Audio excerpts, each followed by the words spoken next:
Oke, selamat datang kembali di Rakyat Kapitalis episode ke-21, season ketiga. Kali ini kita akan membahas mengenai Garuda Indonesia, apakah akan terancam bangkrut, di mana banyak berita banget yang ngeberitain bahwa Garuda ini terancam bangkrut segala macam. Apakah itu benar? Kita akan melihat bagaimana kinerja Garuda selama ini. Hari ini gue ditemani oleh Sigma. Halo Sigma. Halo. Dan apa ya? Kalau kalian boleh flashback ke beberapa bulan yang lalu, akhir tahun 2020 ya, itu kan di Garuda ini kan sempat dipromot sama Ustadz Yusuf Mansur ya. Kalau kita lihat, kalau kita Oh, ingat-ingat dulu benar. di Mhm. bulan Desember 2020 kan BUMN kan ya. ya BUMN. Wah gila, waktu itu Mhm. Ustadz Yusuf Mansur menggebu-gebu banget, kita bantu keuangan negara ini. Maksud gue ya bantu perusahaan negara yang nggak gitu sebenarnya caranya, bukan beli sahamnya gitu loh. Beli sahamnya sih ya beli ya, cuman kita nggak bisa ngebantu secara langsung gitu. Maksudnya kalau misalnya si Garudanya nggak ada corporate action Iya apa-apa, kita nggak bisa bantu apa-apa. selain maksudnya ya kita ngebantu tapi ya buat kita tuh apaan gitu loh. Ini Iya. dalamannya bagus apa enggak gitu.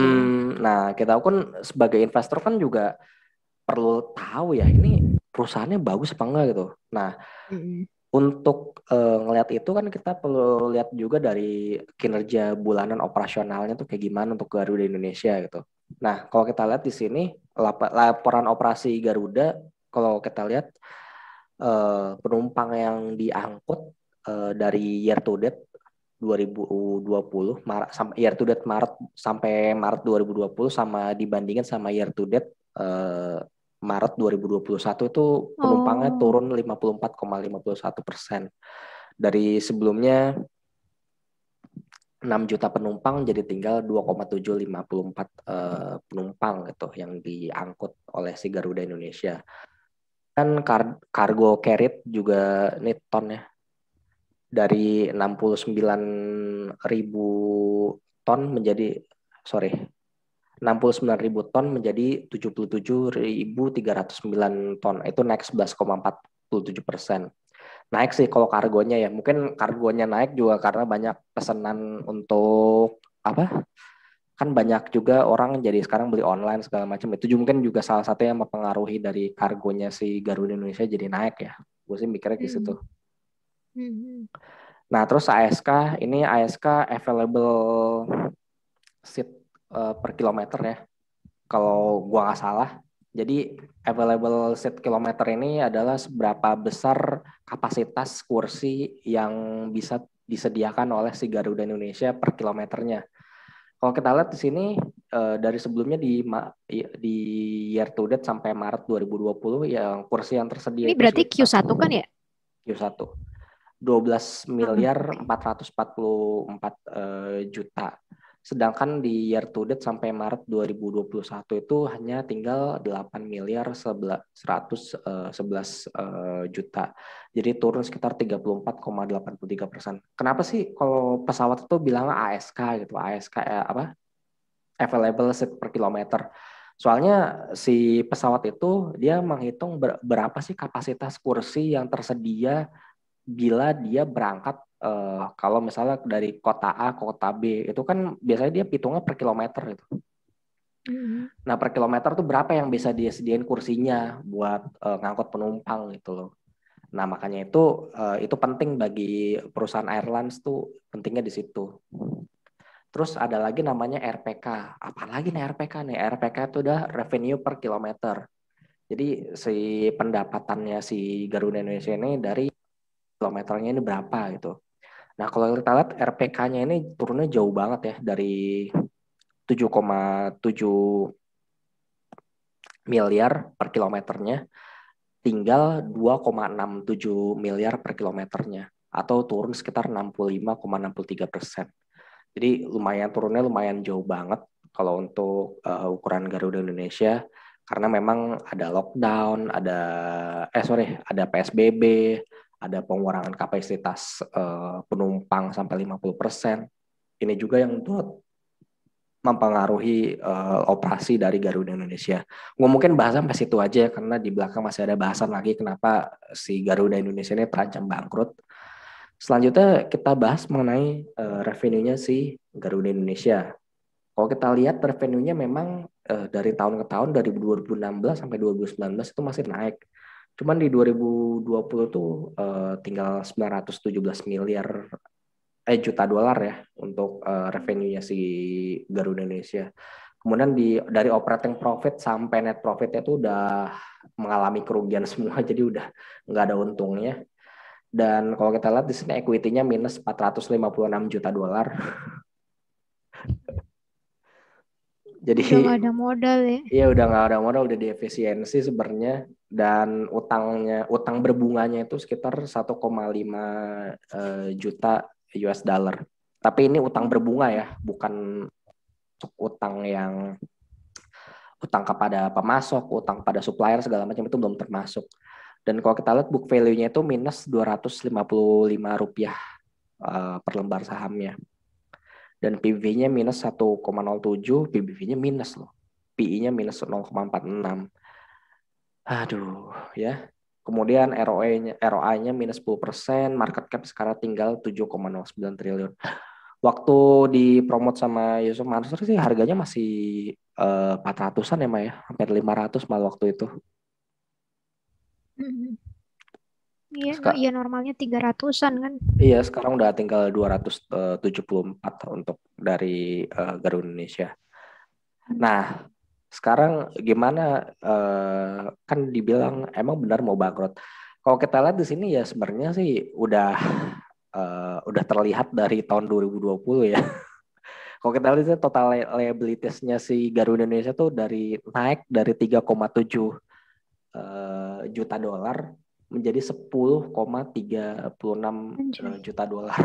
Jadi naiknya tuh luar biasa banget. Dan kalau kita rupiahin total liabilities-nya tuh naik dari 51,92 triliun menjadi 150 triliun. Itu naiknya lumayan sangat luar biasa banget sebenarnya. Dan kalau ini kita utang apa ya? Utang buat apa ya? Nah, bentar kita lihat Operasional kah? laporan keuangannya ya. Bentar. Nah, kalau kita lihat di sini kita lihat di liabilities-nya dia ya. Kalau kita balik ke tahun 2019, ini kan laporan keuangannya kan disajikan kembali ya. Soalnya kan laporan keuangannya salah tuh kan. Manipulated kan waktu 2018 2019 itu kan. Nah, ini baru laporan keuangan yang benar. Kita bisa lihat di sini utang usahanya si Garuda Indonesia cuman dari 95 juta dolar menjadi 257.428 juta dolar. Kemudian di tahun 2020 baru 9 months ya, baru sampai September 2020 itu sorry yang ini gedein dah ininya PDF-nya. Oke. Ini utang usahanya si Garuda ini udah nyampe 620 juta dolar sama pihak ketiganya 807 US dollar. Nah, kita lihat nih, utang usahanya ini kenapa gede banget ini, buat apa aja sih? Kita lihat di nomor 18 ya. CALK. Iya. 18 tuh. Nah, kalau kita lihat di sini jasa penerbangan atau sewa pesawatnya itu membengkak dari 83 juta dolar menjadi 615 juta dolar. Itu luar biasa besar banget. Luar biasa besar banget. Kemudian biaya pemeliharaan sama perbaikan itu dari 16 juta dolar jadi 48 juta dolar.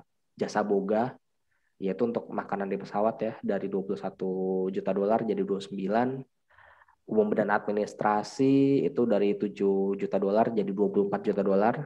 Bahan bakar, dan ini masih biasa lah ya, dari 8 juta dolar jadi 10 juta dolar. Dan itu yang bikin boncosnya Garuda Indonesia itu sebenarnya salah satu utang usahanya. Dan kalau kita lihat di sini berdasarkan mata uang itu 787 juta dolar dalam dolar AS. Jadi rupiahnya tuh Hmm, sekitar 574 juta dolarnya dalam bentuk rupiah, itu sisanya dalam bentuk mata uang yang lainnya. Kenapa, Mak? enggak, itu tadi kenapa sewa pesawatnya bisa gede banget ya utangnya? Nah, ini gue kurang tahu kenapa bisa sebesar ini ya. Jadi biaya utang sewa pesawatnya mungkin ini akumulasi dari tahun-tahun sebelumnya atau gimana gitu. Atau mungkin karena apa ya, pesawatnya nggak dipakai atau gimana. Gue kurang ngerti sih. Jujur gue kurang ngerti kalau Iya yang ini. sih. Yang jelas Iya, gue ini, juga nggak ngerti. iya, ini salah satu penyebabnya ini ya. Jadi sewa pesawat, jasa penerbangan sewa pesawat ini naik signifikan. Kalau kita Hmm, lihat di sini. oke. Itu yang nyebabin si apa si utang usahanya si Garuda itu naiknya secara signifikan gitu. Kita balik lagi ke yang tadi ya. Nah, setelah kita bahas liabilities-nya, kita bahas mengenai debt with interest-nya atau utang berbunganya si Garuda Indonesia. Kalau kita lihat utang berbunganya Garuda Indonesia ini terus turun ya, masih sebenarnya masih di taraf yang ini sih masih terjaga ya 1,6 juta dolar, sekarang 1,5 juta dolar atau sekitar itu udah 21 triliun sih. Hmm, Sedangkan debt with liabilities interest, secara oke. keseluruhannya itu tinggal 100, udah 150 miliar 150 triliun rupiah itu. Jadi memang utangnya sangat besar sekali. Dan kalau kita lihat equity-nya, tadi kan gue bilang kan utang berbunganya sekitar 21 triliun ya. Equity-nya Hmm, aja cuma 10 triliun. Sekarang malah udah minus 6,61 triliun rupiah itu. Dan hmm. kalau di dalam USD itu sekitar minus 456 juta dolar. Dari sebelumnya equity-nya itu positif 721 juta dolar. Hmm, Nah, jadi kegerus banget ya. kegerus banget. Jadi gimana kesimpulannya dari Garuda Indonesia? Makanya kan Garuda Indonesia ini si Pak Erick Thohir kan bilang bahwa Garuda Indonesia harus diselamatkan karena memang butuh modal tambahan memang, dan katanya mau dia utangnya mau direkstrukturisasi segala macem gitu biar si Garuda Hmm. Indonesia ini bisa terbang lagi. Kalau menurut lo gimana, Mak, untuk Garuda Indonesia perlu diselamatin apa ya udahlah likuidasi aja udah semuanya sekalian? Sebenarnya sih ada apa, Sayang sih kalau di likuidasi, soalnya sayang. BUMN terus sebenarnya dia ya servisnya sih oke juga gitu loh. Hmm. Ya mendingan sih ya kalau bisa di dibantu lah sama negara gitu. Gimana caranya kayak? Sebenarnya sih apa ya, Garuda ini bukan pertama kali loh dibantu sama negara. Di tahun Iya 98 sih. pun udah nyaris bangkrut, terus direkstrukturisasi Mhm. utang segala macem, diselamatin, jalan lagi gitu. Dan ini ceritanya ya Kedua begini kali. lagi, kedua kalinya. Udah kayak Ya begini karena dia lagi. kalau kalau negara lagi nggak krisis-krisis banget ya gimana? Ya masih bisa jalan gitu. 998 Iya. kan karena krisis. Terus ini Mm-mm. pandemi lebih lebih kepukul lagi gitu kan. Lebih kepukul lagi memang. Dan sebenarnya sih Heeh. emang bukan Garuda Indonesia aja yang ngalamin kayak gini, Thai Airways, kemudian Mm-mm, mm-mm. Singapore Airlines itu juga ngalamin hal yang gitu kayak Garuda Indonesia. Cuman ya responnya emang beda-beda. Tapi kan si Pak Erick Thohir punya opsi lagi satu lagi, dia si jadi kita bikin maskapai penerbangan baru. Gua nggak ngerti sih Apaan? kenapa Apaan namanya? ada opsi kayak gitu. Dia pokoknya ada opsi bikin maskapai penerbangan baru buat ngegantiin Garuda. Gua nggak ngerti kayak gimana skemanya. Mungkin dia mikirnya skemanya kayak Oh, EFG oke. gitu kali, Indonesia Financial Groupnya yang gantiin Jiwasraya. Gue mikirnya kayak gitu sih, Mak. Jadi ya ya ini dilikuidasi terus dibangun dari awal lagi gitu ya. Enggak dilikuidasi sih, ini didiemin aja Oh udah. enggak, tetap ini Iya. tetap. Kalau Oh, Jiwasraya kan gitu, Jiwasraya tetap ada, cuman aset-asetnya hmm. semua dipindahin ke EFG. Oh, I see. Gue mikirnya sih gitu. Cuman ya Oh, Garuda kan mau gimana ya maksud gue ya. Emang sih nggak segila Jiwasraya sih ya. Jiwasraya kan equity-nya negatif sekitar berapa puluh triliun gitu. Cuman ini juga equity-nya negatif sih. 6,61 triliun, 6,91 triliun gitu. Dan kalau iya kita lihat berat sih. dari bentar ya. Wah, kayaknya harga sahamnya kagak bisa di-share deh. Dan kalau lu bilang berarti nggak usah di ini ya, nggak usah di likuidasi, diterusin aja, dibantu aja gitu. Nanti suatu saat kalau kejadian kayak gini lagi gimana, Pak? Ya pikirin ntar aja deh. Pikirin ntar aja ya. Ya, Sebenarnya ya kalau gue nggak tahu sih maksudnya karena kan belum benar-benar lihat ini kan maksud rincian di dalamnya kayak gimana gitu. Terus kalau misal kalaupun dibantu nih worth it apa enggak gitu ke depannya. iya, gue mikir gitu. Heeh. Ini emang perlu Mm, dibantu apa enggak sih? Gue mikir gitu sih sebenarnya. Apanya perlu mm, apa ya? Perlu masuk harganya nggak di pack. Soal salah ini kan gara-gara harganya di pack kan, salah satu dulu ya dulu. Makanya mm. harga tiket jadi mahal kan dulu tahun 2019 ya kalau nggak salah ya. Harga tiket jadi mahal segala macem. Dulu kan sebelumnya nggak di pack kan. Oh, di cap maksud lo? Iya di cap kan, maksudnya di Oh, harganya jadi naiknya luar biasa gitu kan. Tadinya kan oh enggak iya gitu. benar-benar. Tadinya kan Itu tahun enggak. berapa ya? Baru-baru ini juga kan ya 2019 kayaknya, 2019. 19 ya. Kayak Heeh. 2019. Dan itu salah satunya jadi Hmm. kekuatannya kayak di dua poli doang kan, tinggal Lion sama Garuda kan jadi jatuhnya. Iya, heeh, heeh. Tadinya kan ada banyak, ada Sriwijaya segala macam. Sriwijaya juga udah nggak sanggup terbang lagi kayaknya sih. Seingat gue. Iya. Si siapa? AirAsia PKPU ya kalau nggak salah ya. Ah, RS ya. AirAsia PKPU kalau nggak salah deh. Oh, baru tahu. Jadi memang ya Indonesia Airlines ya udah begitu sih sebenarnya. Udah pada Iya, hampir semuanya. iya semuanya begitu. Udah pada di ujung tanduk semua. Iya, tapi ya gue seneng sih kalau sama Garuda ini ya dari servisnya segala macem Ya gitu kan servisnya sama emang sama sama Batik Air ya. Batik ya Air juga Batik bagus. Air, Batik Air juga bagus. Itu emang gue sendiri sih ngakuin emang Garuda sama Batik Air itu emang oke sih sebenarnya. Cuman ya Hmm. kalau layannya sih enggak ya, Nggak rekomen nih. enggak rekomen sih. Ada. Jadi ya itu Ya, aja gitu mungkin deh. gambaran dari Garuda Indonesia apakah terancam bangkrut? Iya, Garuda Indonesia terancam bangkrut gitu. Kalau nggak dibantu pemerintah ya udah selesai nih ceritanya. Innalillahi wa inna ilaihi rajiun si Garuda Indonesia. Hmm. Makanya butuh tambahan dana segala macam. Cuman gue pribadi sih nggak terlalu setuju amat buat dibantu sebenarnya untuk Garuda. Mendingan ya udah di likuidasi semua aja, mendingan kalau menurut gue ya, pegawainya Hmm. dikasih pesangon pas segala macam. Sebenarnya kan si Garuda juga udah nawarin pensiun dini juga kan kepada karyawan. Iya, itu Jadi gimana tuh? jadi ya apa? Mendingan gue bilang sih ya udah diselesain aja gitu. Kok gue bilang memang dari dulu kalau apa setiap ada krisis pasti masalahnya ini mulu gitu. Emang bisnis airline sih emang gak bagus sebenarnya.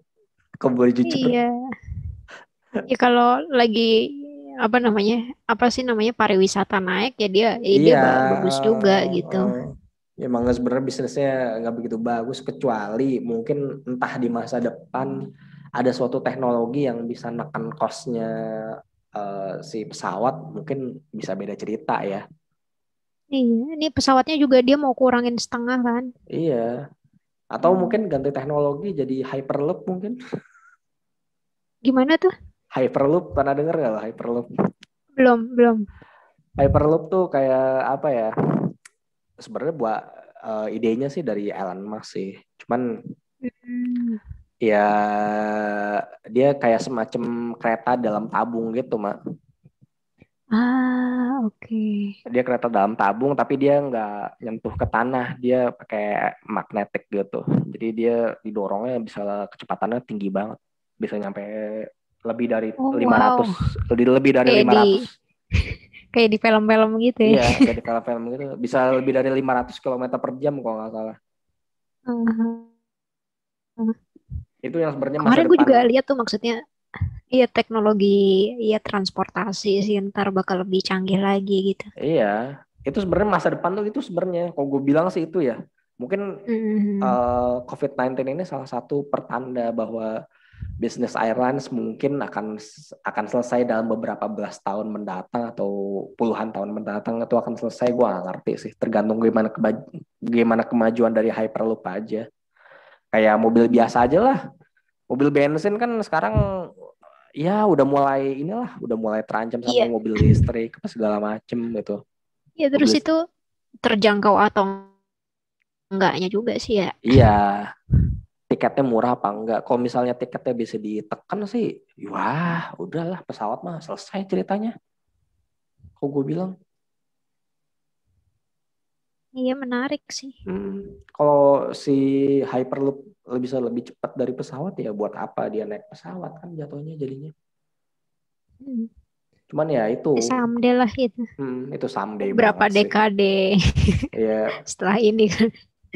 tapi bisa aja sih, Mak. 20 tahun dari yang akan datang bisa aja. Soalnya target dari perusahaan-perusahaan otomotif global itu di tahun 2035 atau 2040 gitu ya. At least sekitar 15 tahun dari sekarang itu mereka Hmm. nargetin bahwa mobil produsen otomotif itu udah zero mobil yang berbahan bakar bensin. Hmm. Udah targetin begitu. Makanya Aku gue jadi bilang inget ini deh, apa? PLN Oh iya PLN, kenapa yang PLN? yang ngurangin ini kan, mau ngurangin Batu bahan bara. bakar dari kol. Iya, Heeh, itu juga itu. udah mulai ini. Makanya mungkin kita next episode atau kapan lah ya kita mungkin bahas mengenai perusahaan batu bara yang mulai transformasi bisnis ke Iya. bisnis lain kali ya. Itu juga menarik Perusahaan sebenarnya. ESG gitu tuh. Iya, dia mulai sebenarnya dia juga udah mikirin nih. Ah, ini batu bara udah bentar lagi nih. Udah kita cari bisnis yang lain. Diversifikasi Iya, dulu. diversifikasi. Jadi mereka udah mulai mikirin. Ya mungkin itu aja dari gue sama Sigma. Jangan lupa like dan Hmm. subscribe dari akun YouTube Rakyat Kapitalis. Disclaimer, segala rekomendasi dan analisis saham yang dilakukan oleh kami, Rakyat Kapitalis, melalui YouTube dan podcast hanya opini pribadi. Kami tidak bertanggung jawab atas keuntungan dan kerugian Anda alami dari aktivitas investasi yang Anda lakukan. Farhan dan Sigma pamit undur diri dulu. Kita akan berjumpa kembali di episode berikutnya. Bye-bye.